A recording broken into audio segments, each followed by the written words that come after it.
Bonjour à tous, bonjour et bienvenue dans la 5ème de couvre, l'émission de débat autour du manga. Nous avons enfin trouvé le temps de revenir sur Chainsaw Man, dont on avait longuement parlé à sa sortie, mais on attendait le bon moment, puis voilà, il arrive, il est là le bon moment. On avait aussi fait une émission sur son manga précédent, Fire Punch, sous-titré le plus cinéphile des mangas, Tatsuki Fujimoto. Quel artiste, cet auteur de Chainsaw Man, quel homme. En 5 ans, il s'est fait une place de roi, une place de roi dans le panthéon des mangaka. Il avait d'abord choqué avec Fire Punch, et là il a marqué avec Chainsaw Man. Oh oui, bien. C'est surtout qu'il était attendu au tournant et il n'a pas déçu. Tatsuki Fujimoto, il n'a même pas 30 ans. Il va les fêter en octobre prochain. Ouais, des études d'art en... Oh. Ça va, pas de pression. Bah si, justement, je me dis, putain, le gars, il fait tout ça, va falloir que... Là, j'ai du retard. Oui, mais je crois que c'est un petit génie, hein, ce garçon, des études d'art en province. Peinture classique occidentale, notamment, dans son programme. Mais c'est pas les études qui le passionnent le plus, hein, même s'il dessine et peint depuis l'enfance. Il raconte même que quand il était plus jeune, il sérialisait dans sa tête 7 mangas en même temps. C'est bien, il a du temps.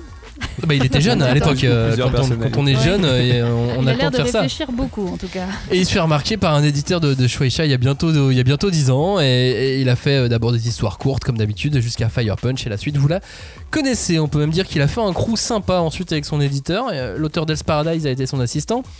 Celui de Dadan est venu bosser dans son atelier, celui de Spy Family aussi. On pourrait presque écrire un livre là sur toute cette galaxie, cet homme, les gens qui l'entourent. C'est le futur auteur de Psyren. Ah non mais c'est fou, moi j'adore. Chainsaw Man, Look Back, Fire Punch, une bibliographie qui fait déjà rêver dans la 5ème de couve. C'est parti pour le générique. On ne pousse pas, s'il vous plaît, on ne pousse pas, c'est inutile. Le public n'est pas autorisé à assister aux épreuves éliminatoires. Moi, je crois que je pourrais être un très bon ninja. À quoi vous jouez? L'heure est grave, c'est pas le moment de faire les guignols. Mais on n'a rien d'autre à faire, on peut pas sortir. On va leur faire notre attaque secrète, l'attaque de la Tour Eiffel, ils vont rien comprendre. Et il faudra aussi parler des dessins animés, notamment des dessins animés japonais qui sont exécrables, qui sont terribles. Oh, les bâtards! Oh, this you crazy mother...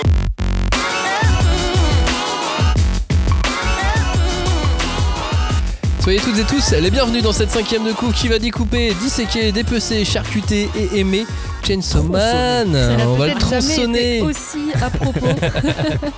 Non mais Chainsaw Man mais pas que. Bonjour à tous, bonjour Clémence, bonjour Julie, bonjour Robin. Pendant une heure on va parler de Chainsaw Man, du travail de Fujimoto. Vous êtes prêts? Bah, c'est parti. Pour ne rien rater de ce podcast, pensez à activer les notifications sur les réseaux sociaux et à vous abonner sur vos applications podcast habituelles. On parle donc de Chainsaw Man. Le point de départ de Chainsaw Man, il est plutôt simple, mais il faut voir ce titre comme une expérience de lecture. C'est assez rare hein, dans la vie d'un amateur de shonen manga d'avoir ce genre d'expérience. Chainsaw Man en est une. Vous allez voir, j'ai dit simple hein, pour l'histoire, mais c'est pas cliché non plus. Pour rembourser ses dettes, Denji, un jeune homme dans une dèche phénoménale, abyssal, est exploité par des mafieux en tant que devil hunter, en tant que chasseur de démons, avec son chien démon tronçonneuse. Et il est dans une dèche au point qu'il doit vendre des organes pour s'en sortir. Mais un événement sans précédent va l'extirper de ce gouffre quotidien, et sa nouvelle puissance va lui permettre d'intégrer une véritable organisation de lutte contre les démons. Et son caractère, lui, en revanche, va rester le même. Lui, il va pas s'élever tout de suite. Et son chien démon tronçonneuse ne va plus être auprès de lui, il va être en lui désormais, et puisqu'il va devenir lui-même le démon tronçonneuse. C'est à se demander si son éditeur lui a pas dit t'es sûr, parce que ça en figurine ça se vend vachement bien. Ouais. Bah ça va pas l'empêcher d'en vendre. Non, c'est clair. Alors, petit warning, il y a le sac qu'on peut ranger, le tote bag en forme de Pochita qui existe déjà, ça c'est une première chose. Il est trop mignon.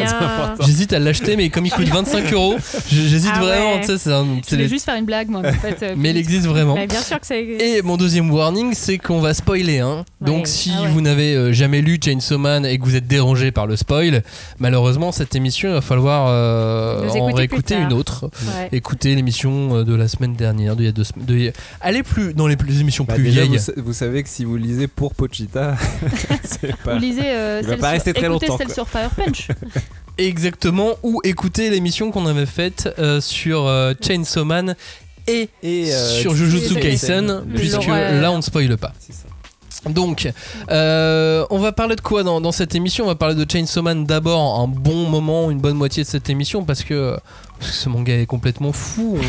On a repéré plusieurs choses. On va commencer par quelque chose d'assez particulier, c'est tout l'aspect visuel. On peut même parler de grammaire visuelle chez Fujimoto dans Chainsaw Man, Julie. Alors moi, je pense que la force de ce garçon, je m'autorise à l'appeler garçon, c'est que vraiment il a su dépoussiérer, peut-être même un peu violemment, tu vois, il a vraiment secoué tout ce qu'on connaissait du manga, quoi, pour en faire vraiment, refaire un peu à sa façon. Et donc remettre des nouvelles images, des nouveaux codes.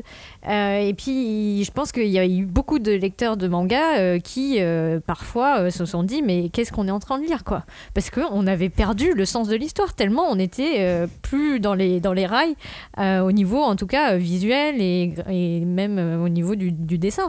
Tome 7-8 à des moments t'es là tu fais mais qu'est-ce qui se passe déjà ? C'est magnifique. C'est génial. C'est génial parce qu'effectivement visuellement c'est fou, mais il y a des moments tu fais mais j'en suis où ? Là c'est vraiment quand faut reprendre le tome d'avant. Enfin, quand on dit souvent que quand sort un nouveau tome d'un titre qu'on aime bien on a envie de lire celui d'avant, là sur Chainsaw Man c'est un peu obligatoire. Ouais, mais le choix, il peut y avoir aussi ce truc de lâcher prise, quoi. C'est génial. Tu te dis genre j'ai rien compris mais c'est génial, tu vois. Ça je me le suis souvent dit. Il y a un peu ce côté, moi c'est vraiment ce que je ressens quand je le lis, c'est on a l'impression que c'est un auteur qui prend du plaisir à dessiner, qui s'éclate en fait, genre il a vraiment une imagination débordante. Quand on voit la richesse dans tous les personnages, même tous les démons dans Chainsaw Man, entre genre les démons concombres de mer, genre il y a des démons, il y a le Père Noël, enfin genre il y a des, je sais pas, il y a un truc, tu sais pas d'où ça sort, mais tu sens que il a, voilà, que ça y va. Et ce que je trouve marquant en plus, c'est que t'as l'impression que il écrit son scénario presque visuellement. Ouais. Oui. C'est-à-dire qu'en fait tu vois, il se perd pas, on va dire, dans du texte qui va t'expliquer, qui va mettre l'exposition. Il va te faire une sorte d'explosion visuelle et puis ça te permet de suivre comme ça. Il fait penser à un auteur instinctif, c'est-à-dire qu'on n'a pas l'impression d'un Togashi qui a réfléchi point par point tout son dialogue et tout, tu vois. Son scénario, à mon avis, il est nourri par des envies visuelles avant tout, quoi. Et après, il fait raccrocher ça. Et puis quand on parle de grammaire visuelle, forcément on pense à la peinture, la peinture classique, parce que dans Chainsaw Man, plus que dans Fire Punch encore, on voit son goût pour la peinture classique occidentale, et ça c'est vraiment pas courant. D'autres auteurs effectivement, Miura on en a déjà parlé dans les émissions sur Berserk et d'autres. Shirahama on avait parlé bien aussi, sûr, Samura aussi. Enfin bref, ils sont nombreux comme ça, mais bon. Bizarrement, ils sont tous très. Ils sont tous très bons, effectivement. Ouais. Mais tu vois, par exemple, dans l'appartement de Makima, vers la fin du manga, on a carrément le tableau de Gustave Doré, l'ange déchu, qui est encadré, qui est posé sur le mur. Alors déjà, qu'est-ce qu'elle fait avec ce tableau ? Mais peut-être que c'est une copie. Je crois pas, mais. Mais voilà, on a carrément de la peinture classique en référence. Ça, c'est même plus une référence visuelle, c'est un caméo, quoi. Ouais, après. Effectivement, moi je pense toujours en contre-pied ou de Fire Punch, et c'est vrai que là c'est beaucoup plus affiné. Enfin, en tout cas, il y a ce truc dans Chainsaw Man où tu reconnais son trait, ça y est, tu sais qui a dessiné cette œuvre, tu t'as pas besoin de regarder la couverture en disant mais ça ressemble vaguement à quelque chose que j'ai déjà lu. Et puis il y a, moi je trouve ce truc de créer des tableaux. Parce que il arrive à faire comme ça des espèces d'instantanés très fouillés, très composés, alors que c'est des tripes et des boyaux. Enfin, tu dis l'image elle est illisible, et alors que en fait pas du tout. Mais la peinture classique a beaucoup dessiné de tripes et de boyaux. C'est vrai, effectivement. Mais il y a de toute façon il y a un rapport à la symbolique dans Chainsaw Man globalement qui fait que forcément on se dit c'est l'école classique, enfin c'est la peinture le symbolisme qui ramène ça, quoi. Le symbolisme, et puis s'amuse même à détourner des enfin après on a envie de voir ce qu'on veut, mais tu vois par exemple quand on a Chainsaw Man sur le requin, c'est la pose et tout, ça ressemble on dirait un hommage à Napoléon sur son cheval, le fameux ouais Mais non, mais voilà, c'est. Ah non, c'est David. Jacques-Louis David, exactement. Tu m'as mis le doute. C'est vrai que tu dis en le lisant, en fait, je suis sûre qu'il y a myriade d'indices, enfin, je sais pas, de références à de la peinture classique. Il y a tellement de choses, mais comme on en avait parlé dans Fire Punch, avec le cinéma, là, c'est pareil. En fait, on a l'impression. Je suis sûre qu'on est en fait beaucoup plus paumé qu'on le croit. Julie, tu voulais revenir sur un autre élément dans la grammaire visuelle de Fujimoto. Oui. En fait, non, j'étais un peu partie là-dessus tout à l'heure, mais je pense que vraiment, il est arrivé et il a un peu fait le ménage, quoi. Donc, il a dépoussiéré, remis des trucs en question. Il a commencé à changer des codes qui commençaient à s'essouffler parce que, on le dit souvent dans cette émission, Tezuka est pour beaucoup, il a apporté plein de choses, ne serait-ce que le manga tel qu'on le connaît et qu'on l'apprécie désormais. Mais là, il s'est dit, allez, faut. Je pense pas qu'il ait répondu à cette injonction, mais il a fait ce qu'il avait envie de faire et ça a créé des nouveaux codes. Et moi, je pense notamment qu'en termes de rythme, il a quelque chose qui est très propre à ce qu'il fait, à ce qu'il aime faire.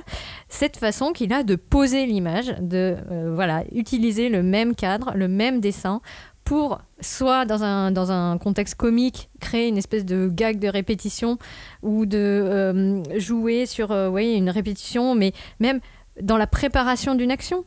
Et ce qui va amener une action qui est complètement imprévisible, quoi. Tu tournes une page et puis le truc te saute à la gueule. Donc il y a une espèce de je sais pas, il joue beaucoup sur ce temps de calme et déchaînement de violence en général, parce que c'est aussi ce qui le fait beaucoup rire, j'ai l'impression. Et moi j'aime bien cette façon de raconter une histoire qu'il a et qui pour l'instant lui, j'ai l'impression que c'est un peu le nouveau, tu vois, le nouveau chef de file de cette. Mais de toute façon, dans la manière dont il se raconte, et un autre auteur de sa génération, en tout cas, qui est publié à peu près en même temps, qui est Gege Akutami avec Jujutsu Kaisen, à chaque fois ils ont ce genre de propos. J'ai proposé cette histoire, je ne pensais pas qu'elle allait passer. Oui. Genre j'ai tenté un truc, oui. Et ça a marché. Bah ouais, mais tant mieux pour lui. Et tant mieux pour nous. Et tant mieux pour nous, clairement. Surtout pour nous, parce que c'est vrai que même Fire Punch, moi je trouve que ça avait été déjà une claque, enfin je veux dire, visuelle, scénaristique, enfin vraiment on était là, oh là, d'accord, qu'est-ce qui se passe? Déjà il y avait une forme un peu de violence dans la lecture de cette histoire, on se dit sur quoi je tombe. Et c'est vrai que je trouve que dans Chainsaw Man, il arrive à un degré, personnellement je trouve, de puissance graphique, même de finesse de narration, qui, de mon point de vue, est bien plus élevé encore que Fire Punch. Et il y a quelque chose, toi, Robin, tu as voulu mettre un peu en avant, que je trouve super intéressant, c'est justement sa façon de montrer le temps, de parler du temps. Enfin, pas de parler du temps, mais de mettre en... je sais pas comment l'expliquer. Image, le temps. C'est vraiment... pour moi, c'est vraiment ça, la grande force. Parce que c'est pas un Miura, tu vois. C'est pas un super dessinateur. Fujimoto, c'est pas un dessinateur minutieux, tu vois. C'est pas un mec qui va mettre des milliers de détails et tout ça, mais par contre c'est là où on est vraiment dans la grammaire du manga, qui est un art narratif, c'est qu'il a une façon de dilater le temps, ou en tout cas de suspendre le temps et de le contrôler, quoi. C'est à dire que moi je trouve ça doit être fascinant pour un auteur d'arriver vraiment à être capable de bloquer le temps comme ça, que ce soit ce que disait Julie sur les images qui se répètent, une espèce d'action qui se répète tellement de fois qu'en fait on a l'impression que le temps est figé, et à la fois il peut aussi parfois figer le temps par une image, et là c'est vraiment moi ce que j'appelle des images temps, c'est-à-dire que c'est des moments où le récit s'arrête et où toi-même parfois tu peux être pris dans une action, et en fait là le temps d'une image, le temps s'arrête, et il y a vraiment pour moi il y a pas beaucoup d'auteurs qui arrivent à faire ça. Il y a quelques exemples, la scène du cauchemar, le démon enfer qui plonge tout le monde dans un cauchemar, il y a une planche qui est une case mais qui est une pleine planche, quoi,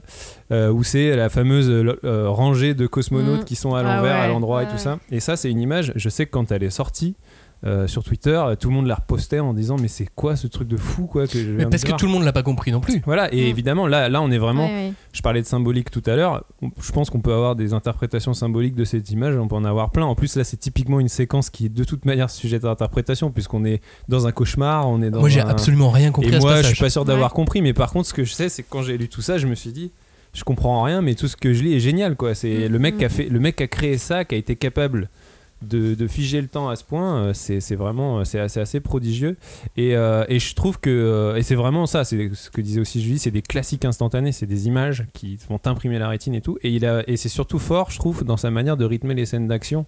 Et il y a ce fameux le manga, c'est un art du tourné de page, quoi, c'est-à-dire qu'en gros c'est un medium page turner, donc en fait en général la narration est toujours calibrée pour qu'il y ait une surprise quand tu tournes la page, c'est le principe. Mais lui il a ce truc de parfois ça peut être une espèce d'anti-surprise, c'est-à-dire que l'action s'arrête ou alors on est ailleurs, et il y a vraiment ce truc de... Ou alors on s'arrête tout court, enfin je veux dire le chapitre se termine. De créer de la surprise et vraiment cette espèce d'inattendu, et du coup effectivement ça crée une espèce de nouvelle grammaire dans la manière de rythmer l'action et la maîtrise du temps qui est effectivement assez unique, quoi.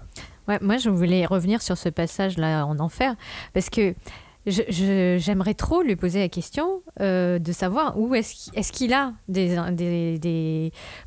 influences, est-ce qu'il a lu, par exemple, un manga c'est un manhwa, c'est un auteur chinois qui avait été publié en 2007 chez Casterman avec L'Enfer de Jade. Et il y a eu clairement le moment où moi j'ai lu ce passage, et effectivement avec un grand plaisir, parce que c'est magnifique. Enfin, je veux dire, il y a une espèce de il dilate le temps et il t'envoie dans des dimensions que tu n'avais jamais explorées. Et là tu te dis dans L'Enfer de Jade, moi ce qui m'avait soufflé, ça avait pas cette, même s'il n'est pas un grand dessinateur, Fujimoto, il y a quand même une espèce de grandiosité, je sais pas comment dire. Ouais, il a un sens grandiloquent, l'épique, c'est épique. Il arrive à rendre ses images épiques. On pense à Miura, et dans le manga chinois auquel je pense, c'est pas du tout le cas. Mais il y avait ce référentiel de l'enfer chinois, avec des images que moi j'avais jamais vues jusqu'à présent. Enfin, jusqu'en 2007 donc, et là je les ai un peu retrouvées, donc je sais pas, il y a peut-être une autre dimension à cette œuvre. Mais c'est vrai, moi le mot qui me viendrait à l'esprit, c'est aussi intelligent. Alors je connais pas cette personne, mais je trouve qu'il y a une grammaire visuelle extrêmement intelligente, où justement on a l'impression que c'est extrêmement riche, qu'il y a peut-être des choses qu'on rate, et qu'en fait tout est pensé aussi. Et quand tu parlais du temps un peu suspendu, moi il y a une scène que j'ai vraiment beaucoup aimée, qui est la scène où justement Denji est donc dans le bureau de Makima, et il y a Power qui frappe à la porte, et il y a un moment un peu, on comprend pas, c'est-à-dire que Makima il dit tu vas lui ouvrir, tu vas voir, et puis on va la tuer, et il y a une incompréhension qui est gérée, je trouve, de façon magistrale par la façon dont les cases sont écrites, la dilatation du temps dont tu parles, et avec cette scène où justement où Power se fait tuer, où t'es là, en fait il y a une sorte de incrédulité, et l'incrédulité est d'autant plus forte que on a vu plusieurs démons se faire flinguer et revenir. On a vu plusieurs démons prendre tellement cher que c'est des démons, c'est pas grave, ils reviennent. Donc là on a un instant de est-ce que elle va c'est revenir, t'inquiète. Non, c'est vrai.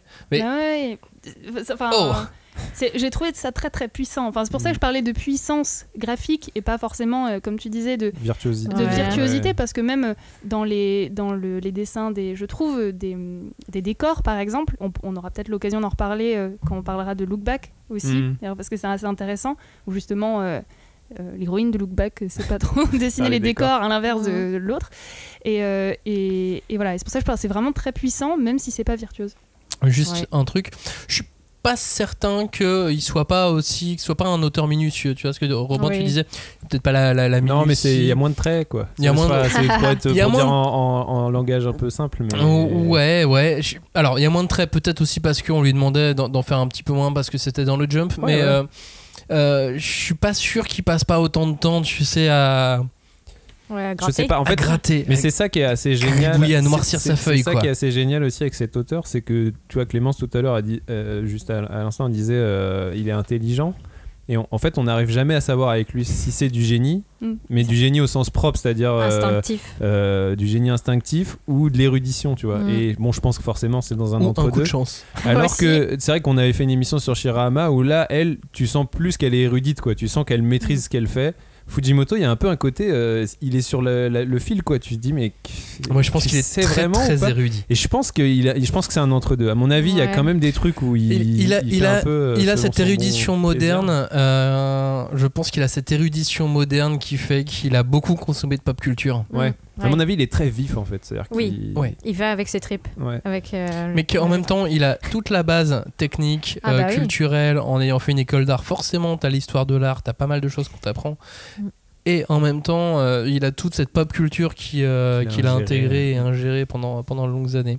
Et c'est aussi pour ça qu'il a cette obsession peut-être pour la création, parce que ça parle toujours de films dans ses œuvres, ça parle de manga, c'est démons, et c'est tous en rapport avec une création de quelque chose qui existe, quoi. Bah ouais, mais c'est ça, et je pense que c'est ce qu'on disait, c'est un instinctif. Donc il y a quelque chose dans sa manière de créer qui par définition est très organique, quoi. C'est-à-dire qu'il y a un truc de ça, je sais pas si ça sort de ses tripes, mais il y a un truc de ça sort, en tout cas ça sort, quoi. C'est vraiment, c'est propre de l'art, quoi. C'est que les choses sortent. Et il confie lui-même dans certaines interviews, il dit franchement au début de Chainsaw Man j'ai mis des trucs, je savais pas trop ce que j'allais en faire et tout, donc c'est vraiment pour moi l'illustration d'un mec qui est génial, c'est-à-dire qu'il met des trucs en se disant il y a des trucs qui vont servir et des trucs qui vont pas servir, mais en tout cas ils sont là, et puis surtout ils avaient besoin de sortir à ce moment-là, quoi. Et je trouve que ça c'est un truc qu'on retrouve dans la manière dont il caractérise ses personnages, et surtout la manière dont leur pouvoir se matérialise ou se manifeste. C'est qu'il y a vraiment ce truc de à chaque fois c'est des choses qui sortent, quoi, ou alors même quand ils se métamorphosent il y a des trucs qui sortent d'eux, et il y a vraiment, et pour moi c'est vraiment, on est dans la définition même de ce qu'est l'art ou la création, quoi. C'est le truc de ça surgit, quoi, ça sort de l'individu, quoi. Organique est le bon mot, je trouve. Ouais. Organique, ouais.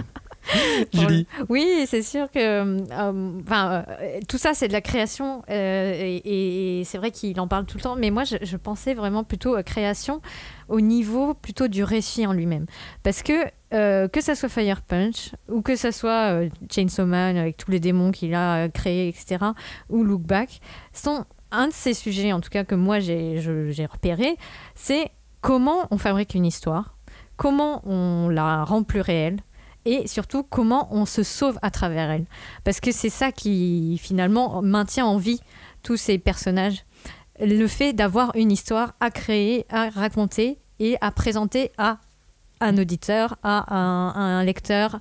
Tu vois, ils sont toujours dans ce rapport-là de création et de la personne qui reçoit, qui regarde. Je pense même que c'est la thématique principale de Chainsaw Man, en fait. Ouais. Chainsaw Man, c'est comment on crée Chainsaw Man, comment il est devenu Chainsaw Man, comment il s'est créé son histoire, et le fait qu'à la fin les gens crient Chainsaw Man comme un vrai héros.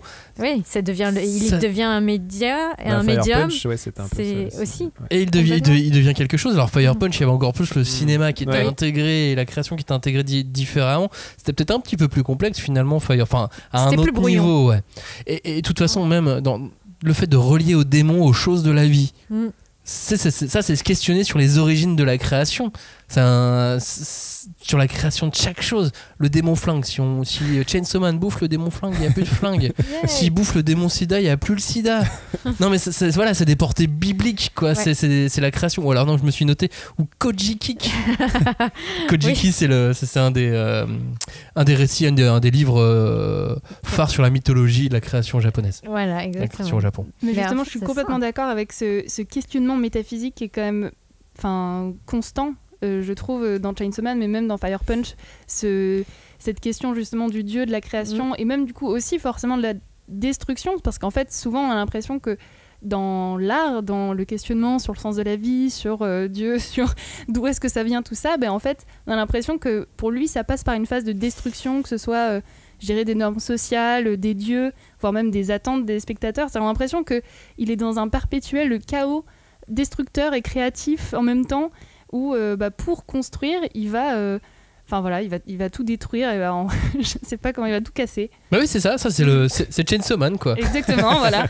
Mais il va c'est tout détruire de réussir à faire les deux pour créer, pour cette espèce de truc sans fin avec les démons au milieu, avec toute cette existence des démons qui sont responsables de chaque chose en plus. Moi j'aime beaucoup cette idée que l'enfer existe, mais que les démons existent. Non, mais parce que c'est super rassurant en fait, et ça te déresponsabilise. Enfin, il y a une partie de tes fautes, une partie de ce que tu fais qui est sous la responsabilité des démons.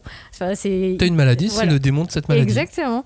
Et moi, je trouve que cette partie-là de la création, il y a création, destruction, mais comme on y reviendra peut-être un peu plus tard, un peu plus longuement, il y a la question qui arrive, c'est même pas une question, c'est une espèce d'entrefilet comme ça, mais qui est celui de la culpabilité. Et ça, c'est vraiment un truc que tu retrouves aussi dans tout ce qu'il fait, parce qu'il est très très très intrigué par ça. Qu'est-ce que ça apporte à l'humain, cette culpabilité dans la création. Il y a un autre truc qui est important dans Chainsaw Man, et ça on l'a dès le titre tout de suite, c'est son rapport au cinéma. On a fait l'émission Fire Punch, le plus cinéphile des mangas. Il l'est plus que Chainsaw Man, mais Chainsaw Man est tout autant cinéphile, Robin. Bah complètement, c'est de toute façon Chainsaw, la tronçonneuse, tu penses forcément à Massacre à la tronçonneuse.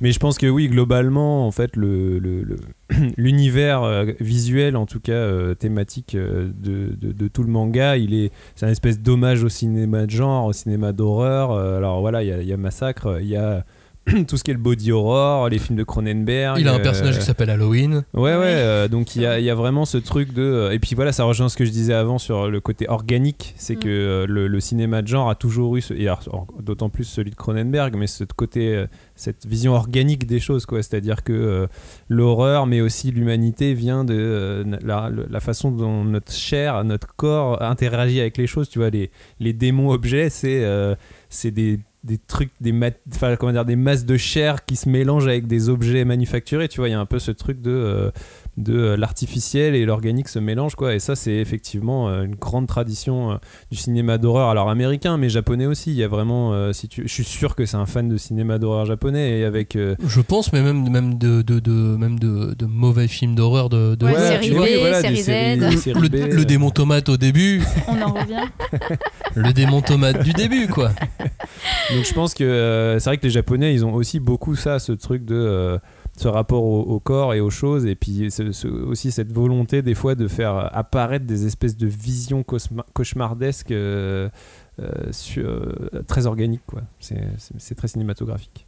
Ouais, mais moi le cinéma, je trouve que plus encore que dans Fire Punch, là on le trouve également dans les dialogues. Il n'y en a pas beaucoup, mais ils sont très ciselés. Et il y a vraiment une espèce de ping-pong. Alors, c'est jamais des envolées comme tu peux avoir chez Tarantino, etc. Mais c'est vraiment des espèces de trucs, de petits taquets qui va planter chacun, enfin, que chaque personnage va planter chacun à leur tour.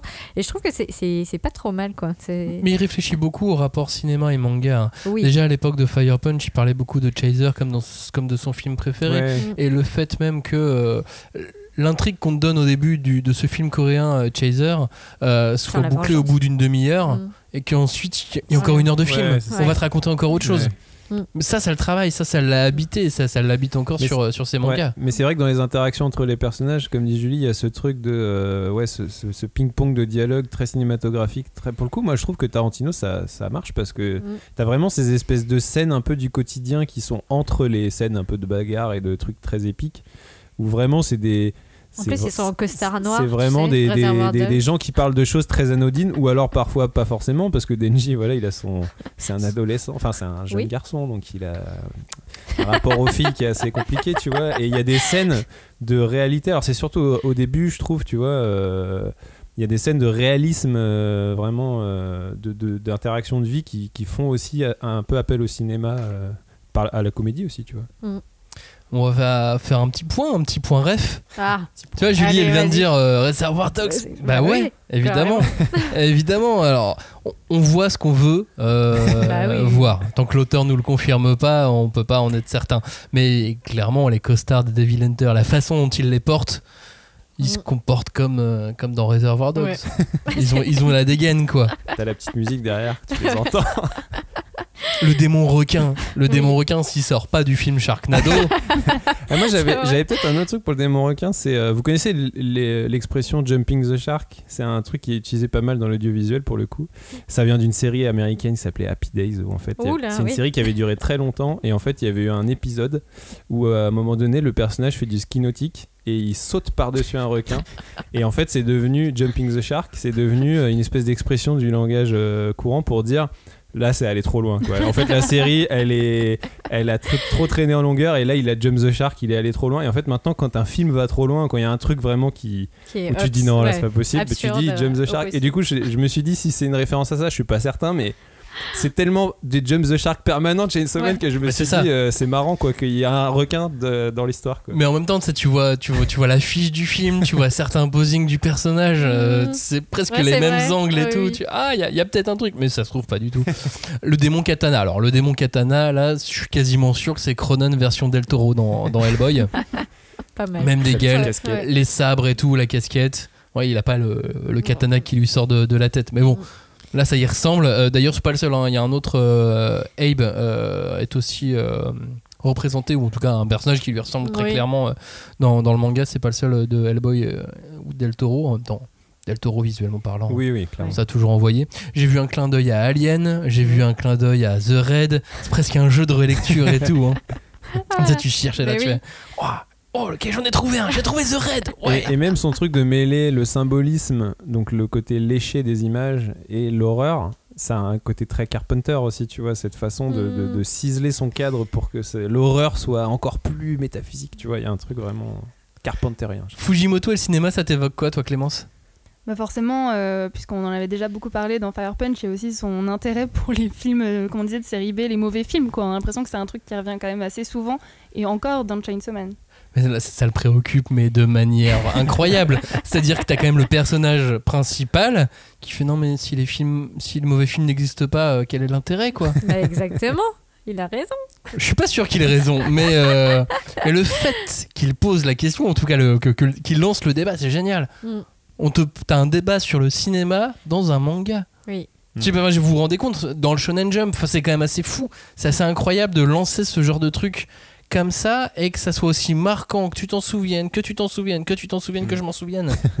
Ouais. Je trouve ça génial, moi. Oui. Ça te lance un truc. C'est fou. On a l'impression qu'en fait, il rapproche un petit peu ça dans son questionnement du sens de la vie, justement. En fait, si les mauvais films, les mauvaises séries, les mauvais mangas n'existent pas, bah en fait, c'est triste, en fait. Il n'y a pas de bons films s'il n'y a pas de mauvais films. Oui, c'est ça. C'est chiant. Enfin, il y a un côté un peu. Et puis même, je pense que ça peut se rapprocher aussi au niveau des humains. C'est-à-dire que. Est-ce que si on devait garder que les choses parfaites, le meilleur de l'humanité et qu'on n'avait pas tout le reste, est-ce que ce serait vraiment intéressant ? Ce serait le monde de Griffith. C'est voilà. Ça, clairement. Vous voulez rajouter un autre chose sur le cinéma ou pas ? Moi, c'est un truc que j'avais un peu dit dans l'émission Fire Punch, c'est que son amour du cinéma, il est affaire de fond, mais de forme aussi, quoi. Dans sa narration, mais on en a déjà un petit peu parlé aussi avant, il y a une façon très cinématographique dans sa narration, quoi. Il y a ses découpages, ces angles de caméra qui peuvent varier ou se répéter, et puis il y a aussi ce truc de des fois on a vraiment affaire à un storyboard de film, c'est que c'est tout le temps la même valeur de plan mais avec l'action et là tu as l'impression de voir c'est presque un flipbook quoi. Tu pourrais avoir l'action qui se crée juste en défilant les feuilles quoi. Je vous ai fait un petit listing de rêves cinéma, il y en avait plein d'autres. Je pourrais faire la même chose avec le manga. Après, on fait un podcast audio, alors c'est pas très évident.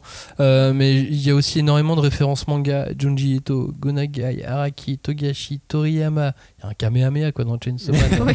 Miura, Nihei, Monkey Punch. La voiture de Kobeni, c'est la voiture de Lupin, quoi. Exact. L'auteur de Parasite aussi, je pense. Bien sûr. Il y a des références à Fire Punch dans Chainsaw Man. Oui, c'est vrai. Voilà, c'est génial. Je trouve ça génial à chaque fois, voilà, de placer des références, mais sans qu'on se dise que le mec pompe des trucs ou enfin, c'est bien, ça démontre quelque chose. Et qui dit référence au manga, dit référence à ses copains du Jump, et dites donc.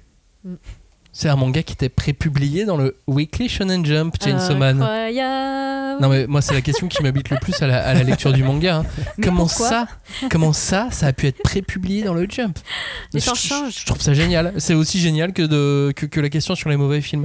Ce manga est génial, mais le fait que la rédaction, la direction chez Shueisha, le Jump, tu vois, ils ont dû vachement débattre, ils ont dû se poser des questions sur le titre. Et ils l'ont laissé faire, quoi. Ils ont dû sentir le potentiel du gars, en fait. Ouais, je pense, ouais. Mais en même temps. Ouais, je pense que c'est ça, c'est que ils ont dû se dire, bah voilà, Fujimoto, c'est notre nouvel enfant terrible, on va le laisser jouer. Et je pense que Fujimoto, plus il y a des codes ou des jouets, quoi, à casser, plus il est content. Donc, je pense que le Weekly Shonen Jump, c'est vraiment le top du top des jouets à casser, tu vois. C'est vraiment, ça a dû nourrir la plupart de ses références en manga, c'est ça quoi, tu vois, et en même temps bousculer ce sacro-saint truc, tu vois, il doit trouver ça génial. Et nous-mêmes quelque part on y trouve un plaisir aussi, parce qu'en fait ce qui nous plaît dans Chainsaw Man, c'est justement pour moi c'est que c'est un manga du Jump, donc c'est fou de se dire que ce qu'on lit c'est une espèce de adoubement. Ouais, déjà c'est adoubé par tout ce qu'on a lu, mais en même temps ça joue tellement de manière intelligente avec ce qu'on aime, et voilà, c'est assez fort, quoi. Et je me mets à sa place un instant. Il avait en plus la pression du Weekly Shonen Jump, les rendus hebdo, les notes des lecteurs, il y avait tout ça qui allait derrière. Et la qualité de son travail, on n'en a pas pâti, parce que en fait, si tu regardes, c'est encore mieux. Enfin, moi je trouve par certaines scènes, c'est encore mieux dessiné que Fire Punch, où pourtant il avait plus le temps, tu vois, et c'est fou, quoi. Je trouve ça d'autant plus audacieux pour le Jump d'avoir fait ça, parce que pour moi, Chainsaw, c'est vraiment un manga critique du shonen de baston. En fait, pour moi, c'est une forme de satire un peu, on dirait, je sais pas, une version crue, humaine, un peu sale du shonen neketsu classique, quoi, tu vois, dont on a l'habitude, un peu comme, je sais pas, dans Fire Punch, c'est une histoire, tu vois, d'acteurs dans un mauvais film de série B. Bah là, en fait, Chainsaw, c'est l'histoire de personnages qui sont complètement coincés dans un mauvais manga de baston avec des démons à la con. Je dis mauvais manga, bien sûr que c'est pas du tout un mauvais manga, mais il y a un peu ce côté-là, tu vois, genre où c'est une vraie critique. Quand tu vois même les personnages qui sont, enfin, je dirais délicieusement gênants, mais ils sont quand même extrêmement gênants. Tu vois, avec Denji, le personnage principal, qui a ce côté un peu simple et joyeux, on va dire, du héros de shonen, mais sans aucune forme de glamour. Enfin, le gars, au lieu de vouloir devenir le roi des pirates, tu vois, ou Hokage, il veut toucher la poitrine d'une femme, manger de la confiture. Enfin, il y a un côté hyper cru. Et son Sasuke, il a qu'un seul bras pendant la moitié du manga. Enfin, tu vois, je veux dire, c'est que pour moi, il retourne un peu ce concept du manga shonen de baston, et il en fait un truc. Mais en même temps, il y a un truc qui est assez intéressant, c'est que quelque part, il en devient encore plus proche du quotidien des ados qui le lisent, quoi. C'est-à-dire que en fait, c'est un ado comme les ados qui le lisent. C'est un mec un peu loser qui est attiré par le fait de toucher la poitrine des nanas. Enfin, je veux dire, voilà, à cet âge-là, évidemment, que t'es neuneux comme ça, quoi. Et puis il y a même des scènes. Vraiment, moi ça m'avait frappé, c'est dans les premiers tomes, tu sais, la scène où il roule une pelle à je sais plus quel personnage et elle lui dégueule dans la bouche et tout, et tu te dis, bon, ça déjà c'est incroyable de dire ça dans le jeu, mais en même temps, c'est ça la vie. C'est-à-dire que oui, tu veux qu'on parle, Robin ? Mais non, mais ça arrive ce genre de situation honteuse quand t'es ado, quand t'es jeune, tu vois, et je me dis, en fait, il est fort parce que je pense qu'il a, à mon avis, cette scène-là, il l'a faite dans l'objectif de choquer, c'est évident, mais ça marche, quoi, je trouve. Il y a vraiment, ça rend les personnages vrais, quoi. Appel à témoins, si vous aussi on vous a vomi dans la bouche, cette scène exacte quand vous étiez adolescent, écrivez-nous hashtag 5DC, la 5e de couve, si on vous a vomi dans la bouche quand vous étiez mais adolescent. des scènes où tu sors avec une nana et c'est nul, quoi, et c'est la honte, quoi. Je sais, je rigole. Julie, tu veux revenir une dernière fois sur les carcans du Jump dans lequel il a réussi à... Il faut que je rebondisse après tout ça. Après le vomi dans la bouche. Voilà. Bah écoute, moi je dirais juste que il me semble que ce garçon aime bien les contraintes et que enfin comme disait Robin, c'est des petits jouets qu'il aime casser. Il va se dire haha, voilà, ça montre aussi qu'il est quand même, enfin qu'il a une très très bonne culture manga, ça on n'en doute pas du tout. Et là où, par exemple, le Jump, maintenant on le sait, il y a quand même une charte qui est très précise, qui nous semble quand même assez rigide. Là, il délimite très bien son périmètre. Donc il va toujours aller gratter jusqu'à la frontière, jusqu'à ce que là, à la limite où il peut pas aller. Et donc je trouve que en tant que créateur, à nouveau, c'est intéressant. Parce que c'est Baudelaire, quoi. Là, il n'y a d'art que dans la contrainte. Donc, je trouve qu'on voit bien qu'il a ce petit penchant pour se compliquer la tâche. Parce que même dans ses scénarios, enfin, je veux dire, si tu prends Fire Punch, il n'y a pas de décor, il n'y a que de la neige, ils n'ont rien à bouffer, il faut qu'ils se coupent les bras pour survivre. Enfin, je crois que c'est un mec de défi. Mais oui, voilà. On a eu la chance de pouvoir lire 17-21 et 22-26, ces deux recueils qui vont sortir au mois de mai et au mois de juin de ses œuvres de jeunesse. On en reparle dans 10-15 minutes. Mais à l'intérieur, dans les petits mots qu'il laisse sur ses histoires, il y a plusieurs fois où il fait « On m'a dit que je ne pouvais pas faire ce genre de récit, alors j'ai fait ce manga-là ». Ok. Je crois que je viens de capter le titre des recueils d'histoire courte. J'avais pas osé poser la question avant et là je l'ai découvert en live. Là. Très bien, on en reparle tout à l'heure. Oui, parce qu'il y a un dernier sujet aussi que je pense qu'il est important d'aborder quand on parle du Jump, qui est aussi forcément les personnages féminins. Et je voulais quand même parler de Makima, qui pour moi est un des personnages les plus oufissimes de Chainsaw Man, et qui quand même incarne, je veux dire, le pouvoir, la domination, littéralement. Et c'est vrai que je trouve ça assez marquant parce que, bon, déjà, l'obsession pour la puissance et les questions de manipulation, c'est un truc qu'on retrouve de toute façon dans toutes ses œuvres, en particulier dans Fire Punch, surtout Chainsaw Man. Et moi, je trouve ça trop cool que ce soit incarné par une femme et aussi qu'elle soit aussi bien écrite, en fait. Et qu'elle soit là du début à la fin du manga, enfin à la fin de la première partie du manga, et qu'elle tienne le truc et que ça se retourne surtout, parce que vous l'avez vu venir, vous ? Non. Enfin, moi je me suis posé peut-être une question une ou deux fois, mais je l'ai pas vu venir. Oui. Ouais, mais ils sont tous chelous. Tu sens qu'elle cache un truc. Ouais, mais elle, tu sens qu'elle cache un truc un peu plus. Bah, disons qu'à partir du moment où ils vont à Kyoto, l'aller-retour le plus rapide de l'histoire. Hein. Genre ils y vont, ils reviennent. Bon, allez hop. Pareil, l'équipe de Kyoto aussi qui a fait un passage éclair. mais là tu te dis ah ouais. Et j'allais dire, là, je pense que ça devait être tome 6-7, tu vois. Là tu fais ça sent pas bon. Ça sent pas bon pour toi. Moi je me disais juste, tiens, enfin on la voit et elle est badass comme on nous avait promis qu'elle allait l'être. Ouais. Et en fait elle est badass méchante, mais badass. Mais après le truc c'est que tu comprends pas son pouvoir tout de suite. Hein. C'est très tu mets beaucoup de temps. C'est très compliqué. Ouais, je crois que même après la lecture, tu mets encore un peu de temps pour comprendre son pouvoir. C'est clair. Mais c'est vrai que forcément, bon, désolé, du coup je vais parler un petit peu du personnage, même si on avait prévu d'en parler un peu plus tard, mais au niveau du design, je veux dire ses yeux. On en parle des yeux de Makima, enfin je veux dire, c'est des yeux, mais qu'on retrouve d'autres personnages ont un peu ça, mais je trouve que chez elle c'est encore plus marquant. C'est des yeux qui montrent vraiment de la folie. Enfin, on sait pas, en fait, on a l'impression que c'est des trous insondables, c'est-à-dire comme s'il y avait énormément de secrets derrière, on sait jamais ce qu'elle pense.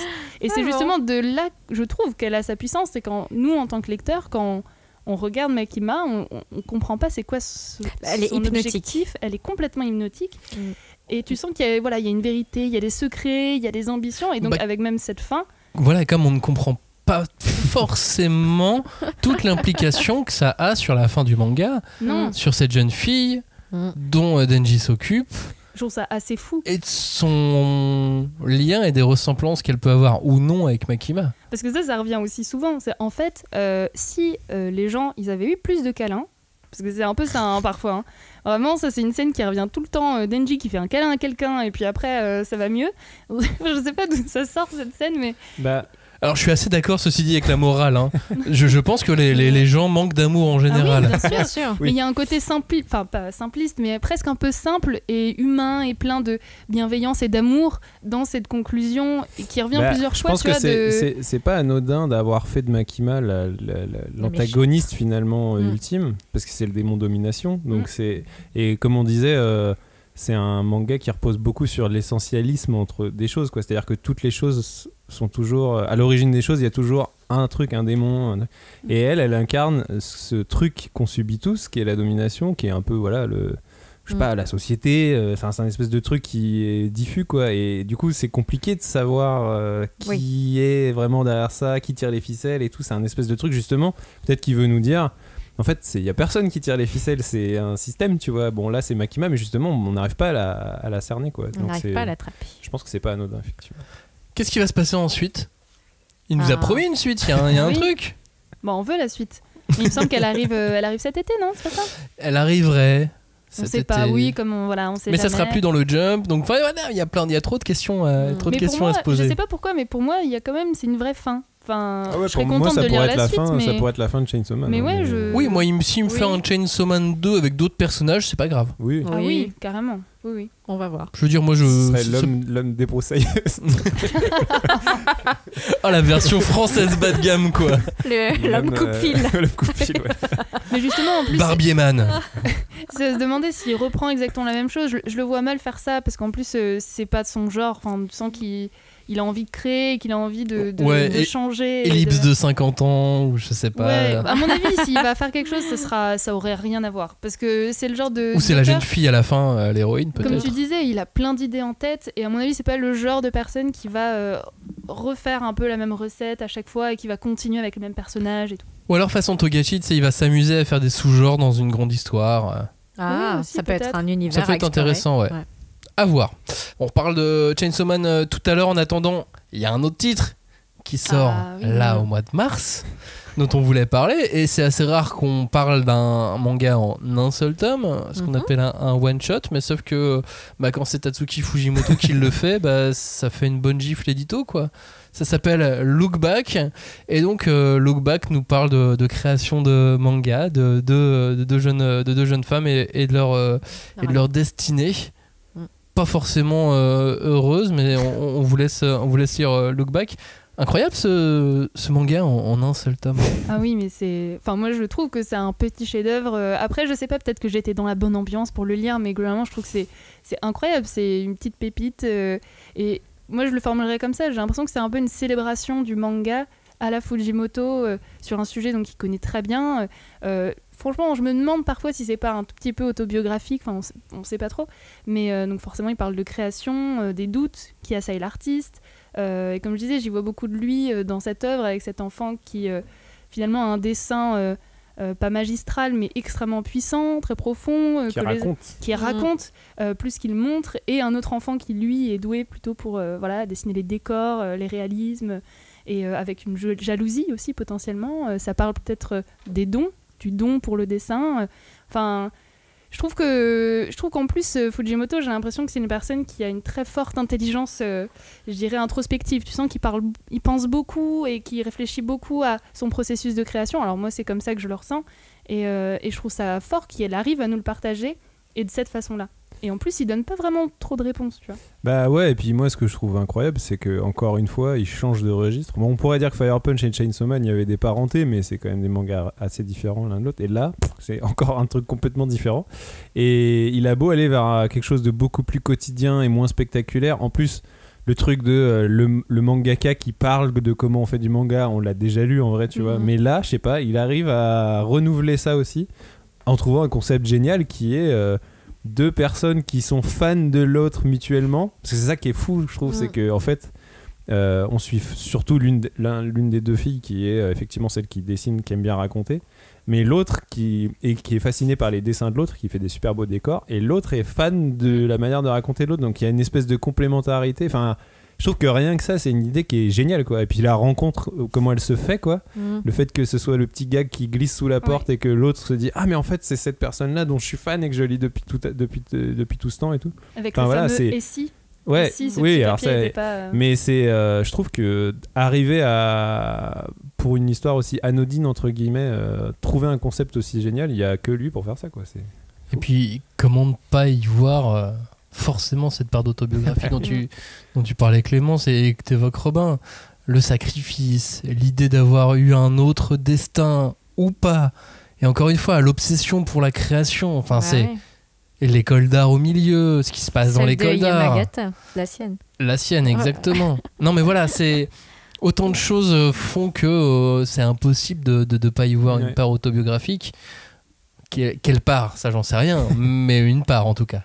En tout cas, ce qui est sûr aussi, c'est que sa maestria narrative, elle est toujours là. Elle est même presque encore plus forte, je trouve. Enfin, je parlais précédemment, bon, il y a la lisibilité, la manière dont il manie le rythme, et ces fameuses images temps, là, elles sont là aussi, tu vois. Alors, effectivement, elles sont pas aussi épiques qu'un démon de 30 mètres de haut, tu vois, mais ces scènes où tu vois la fille qui dessine de dos, bon, alors forcément, ils l'ont mis en couverture parce que c'est l'image emblématique, mais cette manière qu'il a de capter même la posture en plus, c'est un jeune corps, tu vois, il y a un truc vraiment... c'est tellement vrai, quoi, cette image de la jeune fille qui dessine, qui a les épaules un peu, tu vois, un peu de travers, tu sais qu'elle va avoir mal au dos à force de dessiner comme ça, et ça se répète, et ça se répète, et ça se répète, et c'est des décors différents, des fois elle est assise en tailleur, et ça c'est trop fort, quoi, d'arriver à rendre ça, et surtout à nous montrer une autre chose qu'il sait faire, encore une fois. Et là, c'est créer de l'émotion, tu vois. Il y avait de l'émotion dans les œuvres d'avant, mais c'était pas aussi prégnant, quoi. Là, c'est vraiment le cœur du truc, et il y arrive trop bien, quoi. Ouais, bah, je pense que là, on a quand même une masterclass. Enfin, je sais pas, ça fait un peu grandiloquent dit comme ça, mais c'est un volume pour t'apprendre presque à dessiner, quoi. Bah, non, mais c'est vrai parce que. Enfin, il y a tout. Il y a cette idée de trouver des personnages. Il y en a que 2 ou 3. Voilà, c'est les décors. Bah, ils changent pas beaucoup parce que on voit beaucoup effectivement ces personnages dans les mêmes lieux, en train de faire les mêmes choses. Et tu vois juste les saisons qui passent. Et ça, c'est terrible parce que, enfin. Je viens de m'en rendre compte maintenant, mais c'est un thème ultra japonais. Le temps qui passe, les saisonnalités. Pourtant, bah, quand tu vois le travail de Fujimoto, tu te dis pas, ce mec il est japonais, tu vois. Enfin, c'est vraiment quelqu'un, on n'arrête pas de dire à travers nos émissions qu'il est très occidental, qu'il a beaucoup de références ailleurs qu'au Japon, etc. Donc, je trouve que c'est vrai que c'est important parce que c'est un... Look Back, ça va faire pierre angulaire, je pense, dans son travail. J'ai plutôt envie de voir ce qu'il va faire après ça, tu vois. Parce que je pense que là, il fait vraiment appel à tout ce qui est l'émotion. Les gens de mon époque, on dirait, ouais, il a fait son Ciao Pantin, tu vois. C'est pas du tout. C'est voilà, donc on recontextualise pour les plus jeunes. C'est quand Coluche a arrêté de faire le mariole pour faire des trucs où il parlait d'émotions, etc. Dans un film qui s'appelle Ciao Pantin. Et donc là, avec on a. Richard Anconine. Exact. et là, bah, pareil, il nous montre des choses qui ne sont pas grandiloquentes, qui ne sont pas dans la violence excessive, qui ne sont pas dans quelque chose qui visuellement en jette, mais c'est hyper émouvant, c'est hyper introspectif et ça ramène, tout le monde peut s'y retrouver. Et il n'y a pas ce côté défouloir qu'on peut avoir dans la violence de Fire Punch ou de Chainsaw Man, de la jubilation, d'en mettre partout parce que ça gicle, parce que voilà, t'as besoin que ça sorte, quoi. Et il s'est peut-être un peu assagi aussi, tu vois. Et à l'école, on m'a toujours dit un truc, c'est beaucoup plus compliqué de faire court que de faire long. Oui, oui. Dans tous les cas, pour tout, absolument tous les travaux, résumer, réussir à être concis, machin, c'est quelque chose d'extrêmement difficile. Oui. Et là, il réussit à le faire dans sa narration avec Look Back, là où Chainsaw Man c'est 11 volumes, Fire Punch c'est 8. Fire Punch c'est 8. Et là, il fait tout en un volume. Et là, je l'oppose à Chainsaw Man, mais tout est absolument clair. J'ai pas de zone de doute, tu vois. Chainsaw Man, il y a plein de trucs où je fais bon, ça j'ai pas compris, ça j'ai pas compris, ça faut que j'en parle avec Julie, ça faut que j'en parle. Mais là, Look Back, tout est évident, tout est clair et c'est génial. Mais je te rejoins tout à fait, Max, parce que moi c'est comme ça que je l'ai toujours vu, même dans la littérature, disons, plus classique. Mais pour moi, les histoires courtes sont souvent révélatrices en fait du talent scénaristique d'un auteur. Et ce que je disais un peu plus tôt, c'est qu'en fait, ce qui est fou avec Fujimoto, c'est qu'il arrive à faire un scénario avec finalement assez peu de dialogue, c'est-à-dire qu'en fait l'image suffit et l'image touche et c'est celle qui véhicule l'émotion. Et enfin, il est un peu agaçant ce jeune homme, il est trop talentueux. Bah oui, moi je suis d'accord. De toute façon, j'arrête pas de bassiner tout le monde ici avec mon amour des nouvelles en littérature, donc c'est un peu le cas ici aussi. Alors bon, c'est un one shot quand même, c'est pas une nouvelle graphique, mais c'est une histoire courte. Mais ouais, ce qui est sidérant, c'est la force qu'il a à imposer un univers et des personnages en si peu de temps, quoi. En fait, c'est que et encore plus. Il y a ce fameux Essie dont tu parles, c'est que c'est une histoire où en fait il y a une partie de l'histoire qu'on te re-raconte entre guillemets, et si elle avait changé, tu vois, donc c'est assez prodigieux, quoi, d'arriver à en si peu de place à provoquer autant de choses, quoi. Puis après il y a aussi cette question d'un élément tragique, événement tragique. Alors je sais pas si on peut trop en parler ou pas, ou si on se dit on spoil, on s'en fout. Oui, bien sûr, on a dit qu'on spoilait le il fallait avoir lu, voilà. mais effectivement, il y a un moment qui est assez terrible et qui fait écho à l'actualité japonaise avec ce gars qui rentre du coup dans une maison d'édition, c'est ça exactement? Non, je me rappelle plus exactement. C'est un lycée des Beaux-Arts. Un lycée des Beaux-Arts et qui arrive et qui en fait commet un attentat. Et il me semble alors que la fin, d'ailleurs, ce passage-là aurait été changé justement pour que ce soit pas trop douloureux. Enfin, en gros, que au lieu de dire je revendique, je suis désolée, c'est un petit peu flou, j'avoue, je me rappelle plus trop bien.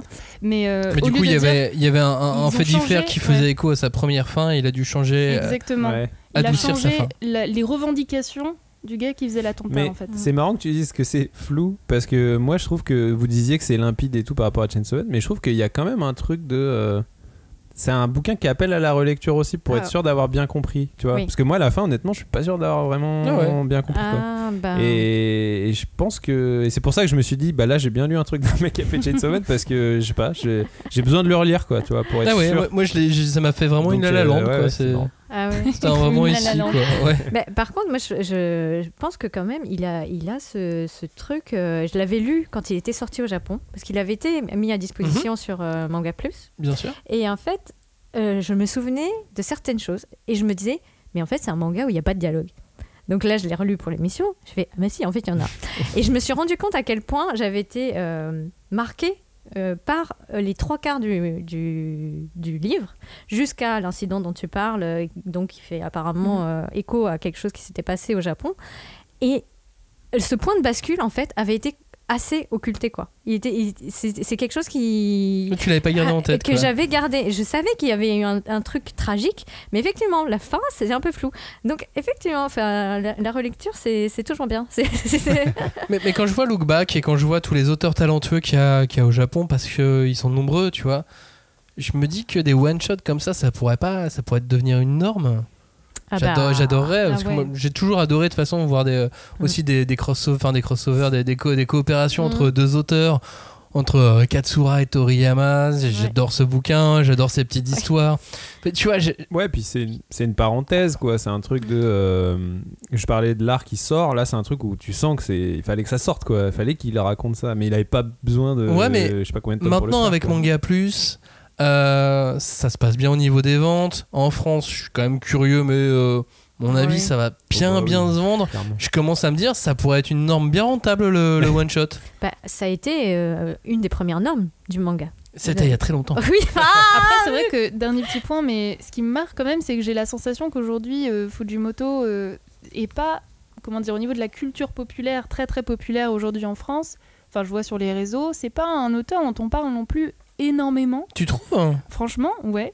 Par rapport à d'autres shonen beaucoup plus classiques, hein, moi je trouve que ça reste assez anecdotique. Alors après, dans les milieux manga, on va dire connaisseurs, faudra attendre l'animé. Alors voilà, justement, on en parlera parce que je pense que ça peut changer quelque chose. C'est quelque chose que j'attends aussi, les réactions que ce soit sur Look Back ou Chainsaw Man ou même Fire Punch, des gens qui l'auraient pas lu, les réactions aussi de personnes qui ne connaissaient pas du tout. Faisons un petit point aussi sur ces œuvres de jeunesse. Ça sort au mois de mai et au mois de juin. Ça s'appelle 17-21 et 22-26. Robin. Ça sort donc en France. On a eu la chance de pouvoir les lire en avant-première. Et il y a des histoires géniales dedans. Oui. Ouais, c'est ce truc de à chaque fois, même si c'est des histoires très courtes, il y a le concept génial qui va toujours. Même la toute première. La toute première histoire de 17-21, qui est qui est la première histoire qu'il a fait proprement et qu'il a rendue avec visée de publication.